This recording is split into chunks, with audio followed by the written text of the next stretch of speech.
Yaorana et bienvenue sur Jurismana. Aujourd'hui, actualité oblige, nous allons rapidement présenter la dissolution de l'Assemblée nationale.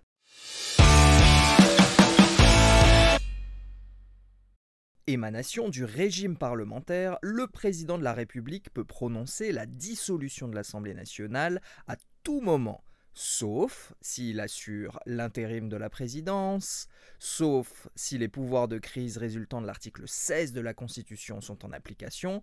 Bon, c'est pour éviter une disparition potentielle d'une partie de la représentation nationale pendant une période où le chef de l'État a quasiment tous les pouvoirs.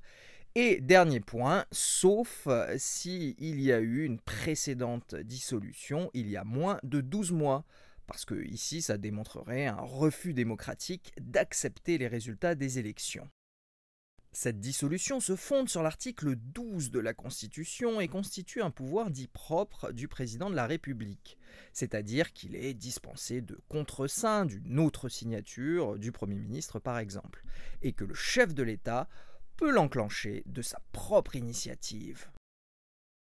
La seule obligation faite au chef de l'État avant de dissoudre l'Assemblée nationale consiste à recueillir l'opinion des présidents des assemblées parlementaires ainsi que du Premier ministre.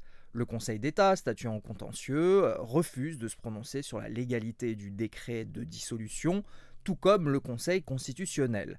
Donc en pratique, il n'y aura pas de sanction s'il n'y a pas de consultation de ces autorités, sauf à enclencher une procédure de destitution du président de la République par le Parlement constitué en haute cour sur le fondement de l'article 68 de la Constitution.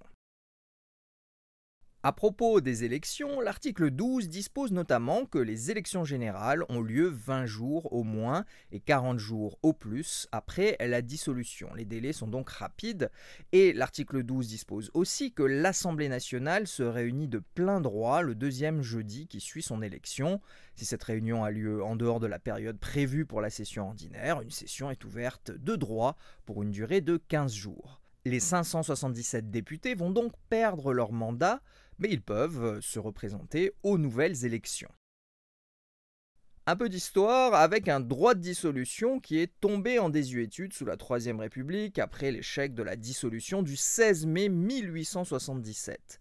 Sous la Quatrième République, les conditions de mise en œuvre n'ont été réunies qu'une seule fois, le 2 décembre 1955.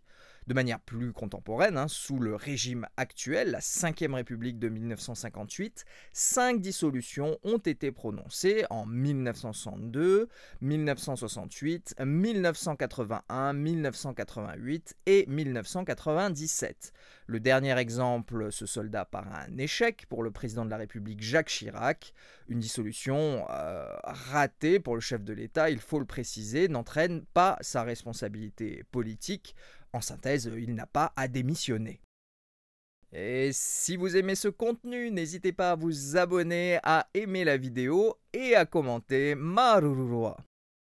Si le chef de l'État est irresponsable politiquement, la dissolution de l'Assemblée nationale peut toutefois entraîner une situation de cohabitation, ce qui désigne la situation dans laquelle le président de la République nomme un Premier ministre soutenu par une majorité parlementaire qui lui est personnellement hostile.